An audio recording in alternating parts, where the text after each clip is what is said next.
Vamos a ir a asustar a Carlos. A ver si se asusta.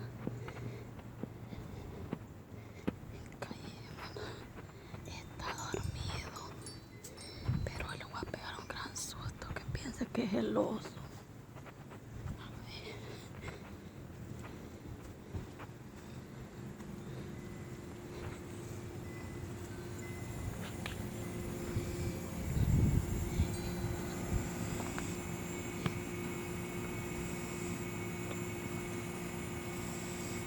Está roncando.